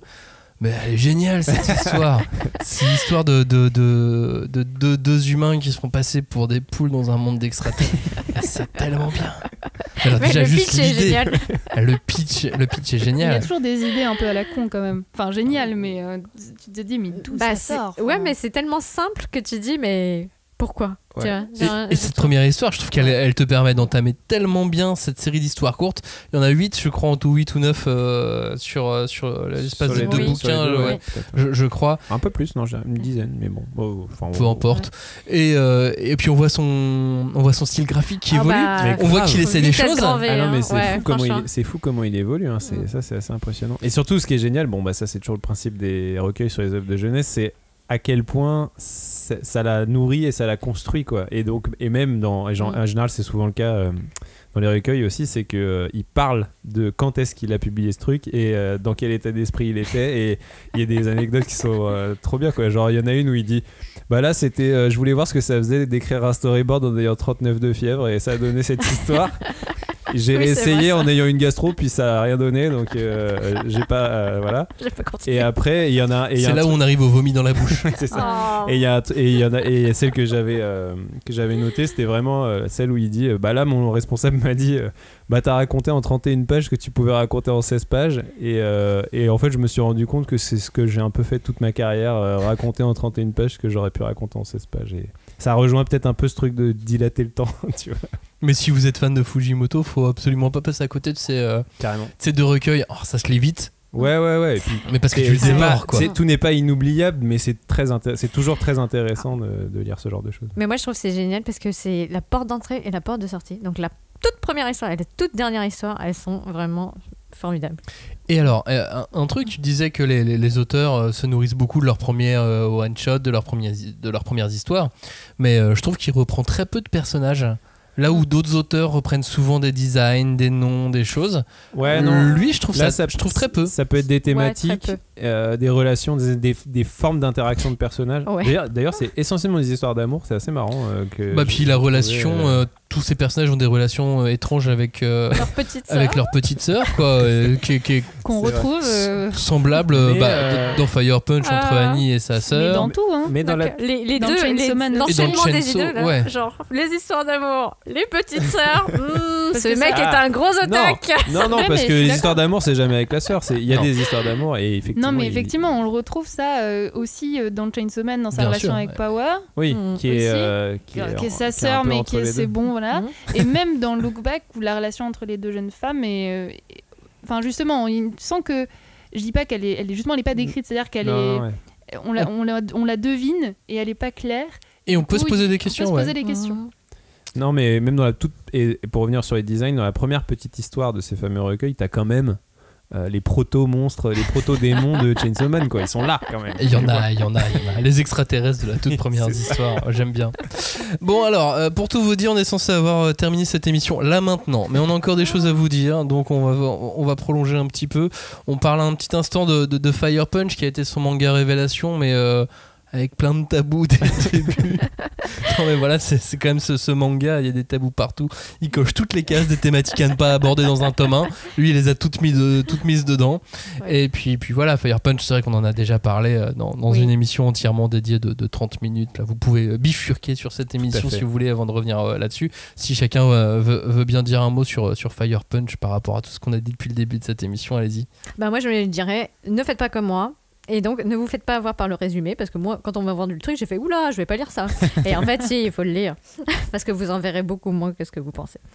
Et moi, je dirais que c'est un mix un peu improbable entre Mad Max, la tragédie grecque et un film des frères Coen. C'est-à-dire que du coup, ça mélange un peu ce qui est le ton du manga. C'est une espèce de comédie noire post-apocalyptique. Et en même temps, voilà, il y a le cinéma, il y a les grands concepts philosophiques, il y a tout là-dedans. Et puis il fait preuve d'une culture incroyable dans son récit. Oui, et puis pour moi c'est un titre qui met en avant, je vais dire, la mégalomanie de l'auteur. Complètement. En fait, c'est un obsédé de création, mais du coup, aussi de manipulation du lecteur. En fait, il veut juste que tu sois dans son trip et du coup il te dit non mais moi celui qui domine, justement pour revenir sur ce thème, c'est moi. Et donc en fait parfois il te fait croire quelque chose, puis l'inverse, puis il change, il décide ok tu pensais qu'on allait faire ça, puis en fait non pas du tout. Donc voilà, bon j'en fais pas plus mais c'est assez surprenant. Mais pour toi c'est un contrôle fric quoi. Je sais pas si c'est un contrôle fric, mais en tout cas il veut te montrer que sa créativité passe par une forme de manipulation aussi potentiellement toi en tant que lecteur. Mais je pense qu'il te montre aussi que lui sait où il va et que pas forcément toi, alors qu'il t'a intérêt à te laisser guider. Complètement. Alors moi je suis toujours pas fixé sur ça. C'est que pour moi Fire Punch c'était vraiment la découverte d'un imaginaire d'auteur surprenant au sens propre, c'est-à-dire que c'est surprenant. Fire Punch, j'étais tout le temps surpris et c'est ce que j'avais trouvé génial. Mais en même temps, je sais pas si c'est contrôlé de la part de l'auteur ou si c'est surprenant parce qu'il a ça en fond de lui, tu vois, il est capable de créer de la surprise. Après, je sais pas si c'est volontaire voilà, ou pas, quand j'arrive je le pas dis. à savoir. Enfin, pour moi, le processus créatif passe aussi par de l'inconscient. Et dans les deux cas, je trouve ça génial, tu vois. Je sais pas. Mais justement, le fait même de ne pas savoir est génial aussi. Faisons un point avant de terminer cette émission sur tous les personnages qu'il crée, parce que le manga, c'est les personnages. Ça passe aussi par ça. Alors lui, il a plein d'autres talents pour raconter plein de choses, mais la création des personnages, c'est une clé essentielle. Et lui, il est quand même tellement fort là-dessus, Clément. Il a un truc, vraiment. Je trouve qu'il est très fort pour dessiner, je vais dire, une sorte d'aura. Enfin, je sais pas comment dire, mais t'as des personnages, déjà, ils sont pas du tout caricaturaux. Bon, sauf peut-être Denji, qui est le plus simple, mais en même temps, pas tant que ça, parce que c'est vraiment un personnage idiot, mais tellement idiot. Enfin, je sais pas comment expliquer, mais comme un ado. Il a un côté il est bête. vraiment, oui c'est ça, mais pas justement comme je disais tout à l'heure, sans le côté un peu glamour que tu vois, genre d'à côté il y a de la rédemption, il y a tu vois les, je sais pas comment expliquer. Pour moi la force de ces personnages, c'est vraiment au niveau de l'aura en fait aussi de ces personnages. Mais il a un truc bien à lui de créer des personnages pas très futés, tu sais, des héros pas futés mais puissants. Annie dans Fire Punch, il est pas futé, hein. Qu'est-ce qu'il est con. Il est plutôt très con. Et Denji, il est quand même pas très loin derrière non plus. C'est souvent des enfants en fait. Oui. Bien sûr, c'est des enfants. Ils peuvent pas être aussi malins. Même mais adultes, on dirait des enfants. Mais regarde, dans Détective Conan, il est quand même bien plus malin, cet enfant. Oui, mais bon, c'est pas vrai. Il a 17 ans. Alors bon, voilà. Non, mais ils ont les personnalités d'enfants. Mais pour oui, ça, les enfants, on leur fait des câlins. Voilà, c'est ça. Et lui, il en a besoin, effectivement. Julie, qu'est-ce que tu penses de ces personnages, de Denji en particulier ? Bah, moi, il me fait penser à Astro Boy, en fait. Donc, Denji, c'est Astro Boy. Donc, Astro Boy, le symbole du shonen, quand même. Mais un Astro Boy fin de siècle. Parce que, voilà, il a sa façon très à lui de porter l'espoir, de combattre le mal, et donc il a aussi ce côté un peu sombre de l'interprétation hyper personnelle et individualiste de la justice que t'as pas forcément chez Astro Boy. Mais regarde, t'as le côté scientifique versus l'occulte, parce que lui il tire sa puissance de force démoniaque. Il a une petite sœur qui est démon comme Astro Boy, il a Udan qui le seconde, et il y a tout un parallèle comme ça que tu peux faire avec Astro Boy, et c'est pour ça qu'il a sa place dans le Jump. Enfin, parce que pour des gens qui sont aussi éduqués que les personnes qui éditent le Jump, eh ben il y a du sens dans tout ça, et je pense qu'il y a malgré tout ce côté peut-être j'aime pas dire élitiste, mais si vous comprenez ou si vous avez quand même de l'appétence pour ce que écrit ce type, c'est parce que vous avez une culture manga. En plus de tout ce qu'il apporte côté cinéma, etc. Mais je pense que ça joue. Ça joue pour Chainsaw Man, ça joue pour Fire Punch. Je suis pas sûr que ça joue sur Look Back. Tu vois, par exemple, le fait que Look Back gagne le Taisho, qui est justement le manga que tu recommanderais à un ami. Ouais, mais c'est parce que c'est un one-shot. C'est parce que c'est un one-shot. Ouais, mais tu vois, c'est aussi peut-être parce qu'il est plus accessible qu'un Chainsaw et qu'un Fire Punch. Ah oui, ça c'est sûr. Mais bon, pour revenir à Denji, en tout cas, je pense qu'il a ce côté... au premier abord, il est bas du front, il a énormément de défauts, il est hyper puéril, mais il a un cœur en or, il est incroyable... en or. Encore un démon, mais bon. Il est incroyablement humain, excusez-moi, et en plus, que ça soit vis-à-vis de ses partenaires, vis-à-vis de, voilà, il y a Himeno qui lui dégueule dans la bouche et quand même il reste avec elle et tout. Il y a Aki et vis-à-vis des autres démons, la façon dont il parle de Power, de Pochita, et même de Makima, c'est ça aussi qui est incroyable. C'est que moi je pense aussi que Fujimoto c'est pas quelqu'un, est-ce qu'il est instinctif, est-ce qu'il a du savoir, peut-être qu'il est un peu tout ça, mais il est comme Denji, il est comme Agni, il veut pas réfléchir parce que ça le fait chier, mais il y peut rien parce qu'il le fait tout le temps. Mais il est quand même assez malin pour avoir introduit le personnage de Kobaini, avoir fait le truc avec la voiture, machin, l'avoir fait partir et l'avoir fait revenir à la fin du manga. Mais oui. Mais alors c'est parfait, ça c'est pas instinctif, ça c'est réfléchi. Bah oui. Moi j'avoue que j'ai un peu du mal à voir Denji vraiment comme un héros, mais dans le sens héros construit par l'auteur, comme voilà je sais pas comment dire, cette caricature du héros un peu qui est pauvre, qui galère, mais qui est le cas, voilà, ce qui est exactement le cas, sauf qu'en fait pour moi il reste toujours un peu, je vais dire un pauvre type, mais c'est pas exactement ça, mais tu vois, genre toujours un peu, dès le début et même pendant tout le manga, il est comparé à un chien. Mais qui le compare à un chien ? Lui-même. Et c'est Makima. Ouais, c'est Makima qui lui dit. Et Makima ensuite. Oui, mais parce que dès le début, il se compare un peu comme ça. Parce qu'il se soumet. Dès le début, il le fait. Ouais, mais je crois que dans le tome 1, quand il la rencontre... Elle lui dit, fais waf. Ouais, oui, mais même lui, il est content. Avant. Oui, il est très content de dire. En tout cas, pour moi, justement, le seul moment où il est montré en héros, c'est un peu justement une machination de Makima pour le faire, pour qu'il ait moins de pouvoir. Et donc, c'est pas forcément quelque chose qui est construit à la manière justement d'un héros plus traditionnel. Je trouve qu'en plus, il continue à être. Je veux dire, c'est un héros quand même ultra pervers. En plus, tu vois, à une époque où les personnages principaux, en général, ils ont tendance à être plutôt je sais pas, très pur et droit. Alors il est pur dans son sens, mais tu vois, ce côté un peu pervers dégueu, tu vois, genre, et complètement idiot. Ouais, mais tellement naïf. Oui, il essaie de naïveté. Non, mais il est extrêmement touchant, je dis pas ça, mais c'est vrai que pour moi, il n'y a pas forcément ce côté héros vraiment dans le sens épique du terme. Et puis il y a toute la folie qu'il y a dans ces personnages aussi. Bah oui, parce qu'en fait, tous les persos, ou presque, sont atteints de folie. Et ils sont névrosés, détraqués, obsédés, beaucoup obsédés. Donc des obsédés par l'argent. Toqué, tu vois, Power avec les légumes, c'est un toc, hein, je vois pas autrement. Ah non, c'est trop génial. Ou je sais pas, ils sont. Bah lui, il est taraudé par le sexe. Aki, il est taraudé par la vengeance. Enfin, ils sont tous. En fait, c'est ça. Il y a une espèce de petite vis dans leur front qui leur visse vraiment, tu vois, le truc et qui dérègle un peu ce truc. Et du coup, enfin. Il y a quand même ce côté caricatural parce qu'ils sont complètement guidés par leur obsession. Mais du coup, grâce à ce côté caricatural, on arrive à comprendre qui est qui fait quoi dans son histoire complètement folle. Oui.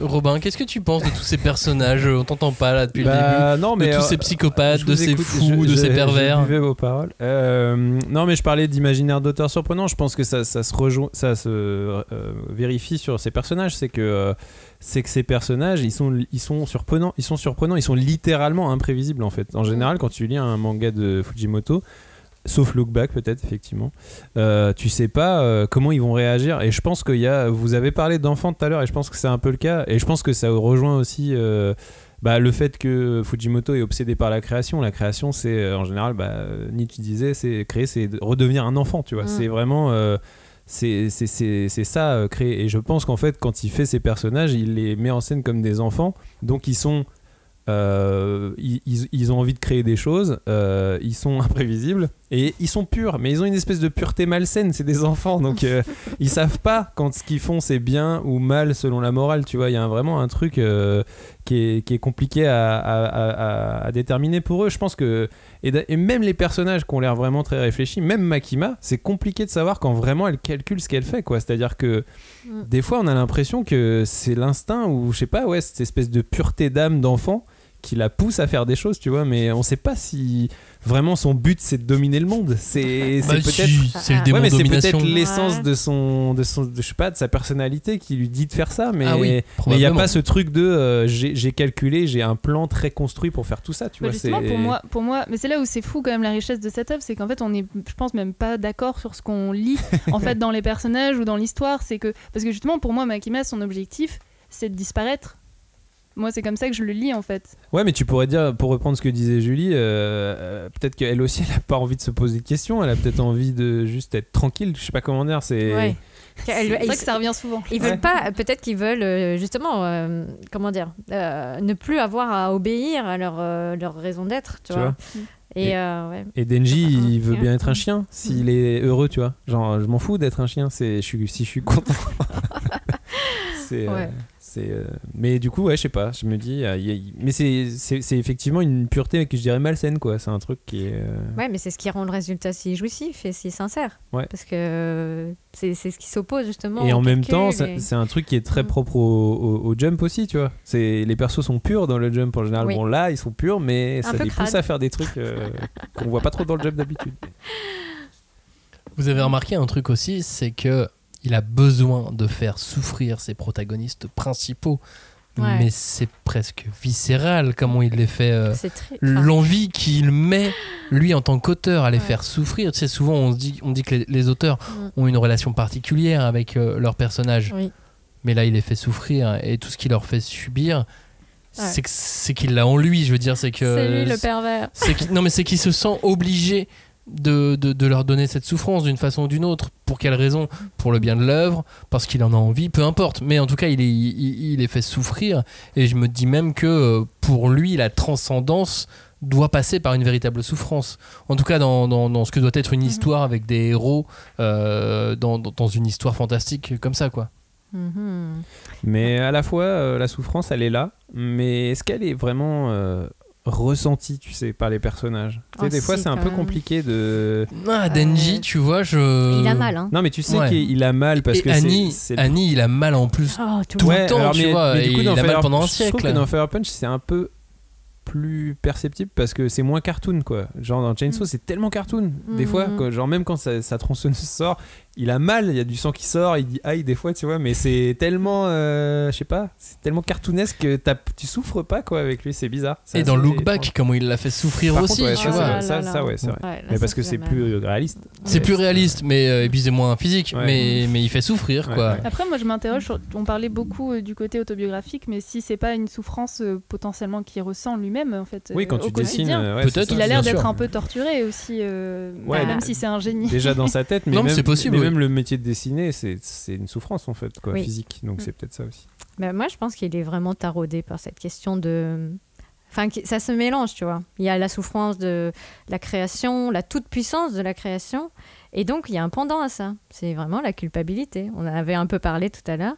Mais c'est un terme qui revient. Il en utilise... il l'use beaucoup dans ses créations. Et je pense qu'il a une grande place accordée à ce sentiment. Et il est toujours en creux. Elle est jamais visible au premier coup d'œil, elle est jamais au premier plan.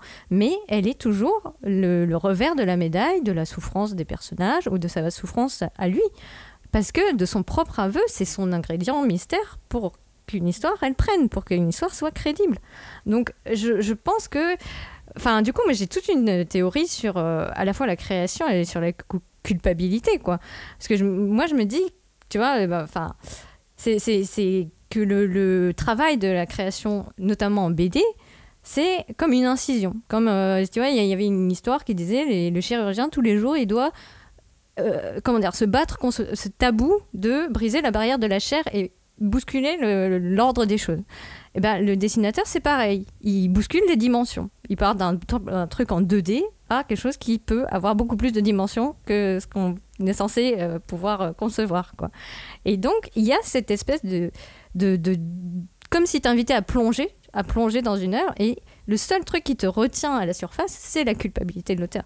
C'est jusqu'à quel point il l'assume et à quel point toi tu vas glisser sur ce fil. Et pour le coup, c'est un truc qu'il assume vraiment texto, parce que dans ses œuvres de jeunesse, il le dit à un moment donné, il dit que quand il est rentré à l'université, il y a eu un tremblement de terre, je sais pas quoi, enfin il y a eu un événement dramatique qui lui a fait se poser cette question, à quoi bon dessiner en fait?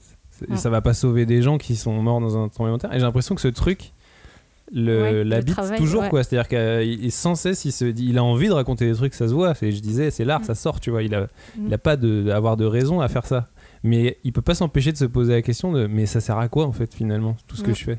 Et la culpabilité, tu la mets où dans le sens où est-ce que c'est lui qui se sent coupable de faire quelque chose, de dessiner, de n'être que dessinateur, raconteur d'histoire, ou il la met dans ses personnages et tu vois la culpabilité dans Denji, dans Annie, dans Fire Punch. En fait, je pense que c'est ce qui va faire, comme il dit, ce qui fait que son œuvre se tient.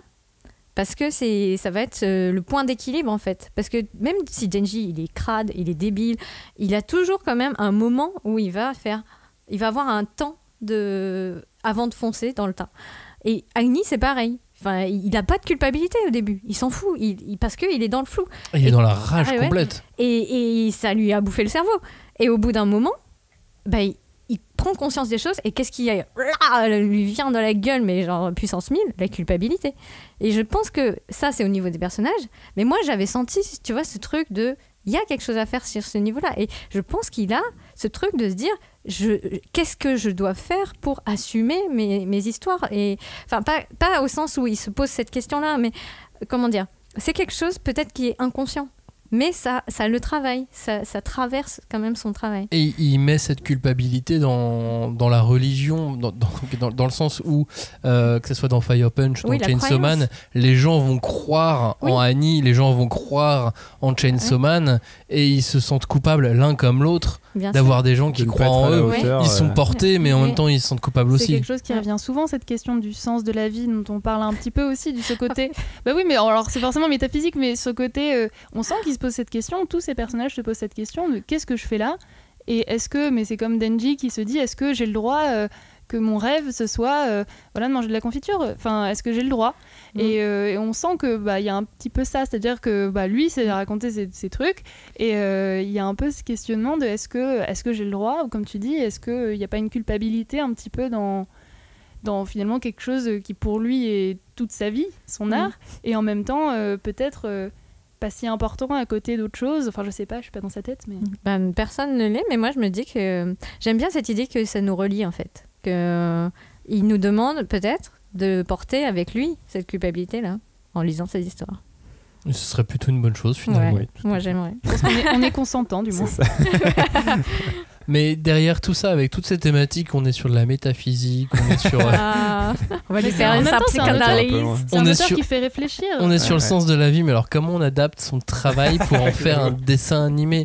Parce que... C'est chaud. Pour qu'un manga fonctionne de manière extrêmement large, on est obligé d'avoir un outil marketing qui s'appelle un animé. Comment on fait un animé avec le travail de Fujimoto ? Est-ce qu'on fait juste un truc cool, quoi ? C'est ça, non, est-ce qu'on fait un truc cool ? Justement, je pense que l'animé va clairement donner le ton. Je pense savoir est-ce que c'est adaptable ou pas. Enfin, ça va donner notre réponse. Parce que, bon, déjà, ce que je disais un peu tout à l'heure, donner un peu plus de notoriété, je dirais populaire, parce qu'il a de la notoriété, mais vraiment populaire à son œuvre. Et voilà, et en même temps, c'est vrai que son travail est tellement maîtrisé que c'est difficile d'imaginer un studio faire quelque chose de mieux, sachant qu'en plus, souvent, quand on parle d'adaptation de manga, on est souvent, on va dire pas déçu, mais on se dit que de toute façon, le manga, c'est mieux, en tout cas fréquemment. Donc c'est vrai que moi, je suis assez curieuse, j'attends. Après, reste des œuvres comme Ghost in the Shell, qui ont réussi à transcender, où les deux œuvres peuvent coexister. Je dirais même que l'animé est même carrément de...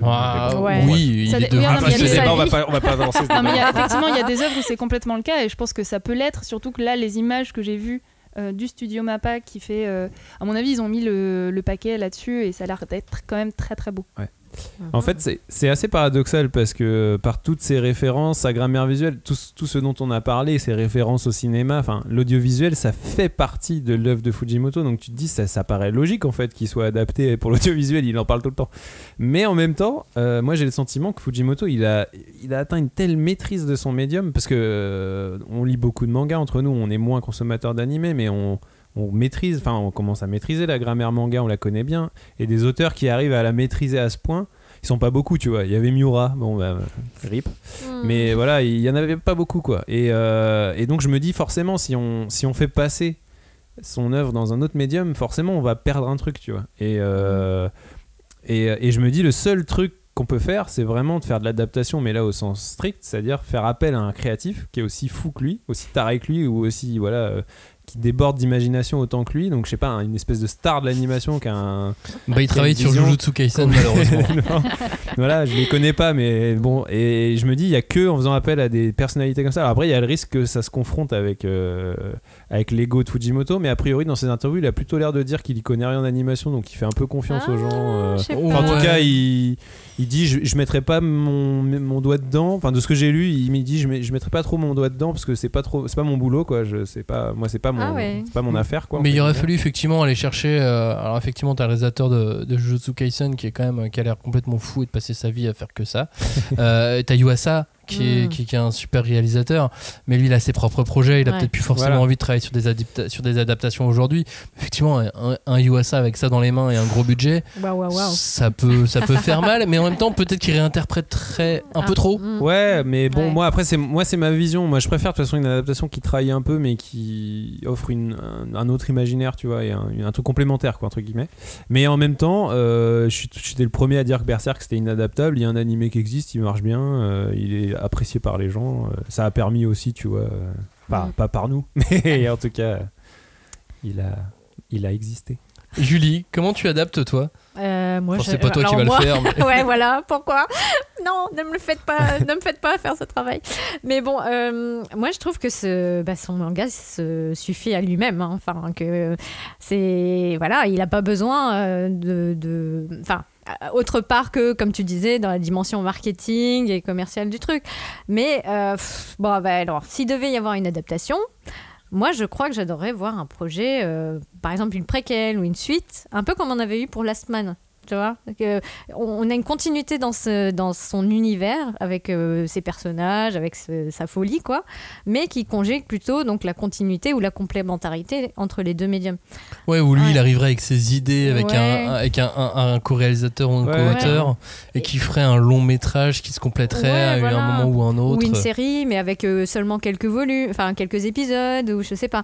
Mais je trouve que ça, du coup, ça deviendrait une autre œuvre. Donc, mais qui seraient des petites sœurs peut-être, tu vois. Je suis pour ça, je vote pour ça. Après, j'aurais bien été curieuse s'il participait plus activement, on va dire, à l'animé, mais sur sa touche musicale, parce que c'est forcément quelque chose qu'on n'explore pas trop dans le manga, mais lui, qui est une des forces, des plus grosses forces des animés de façon générale, c'est la musique. Et j'aurais bien aimé peut-être s'il avait pu mettre son, je sais pas si c'était le cas ou pas, mais son doigt dedans, comme tu dis, juste pour savoir si musique il aurait musicalement il a quelque chose aussi à apporter peut-être. Oui, puis quel contrôle il va avoir sur l'œuvre pour savoir si les ambiances, les tons, les moments qu'on a saisis nous en lisant l'œuvre sont celles qui vont être transcrites dans l'animé. Ça aussi, c'est toujours la question qui est intéressante sur des titres comme ça.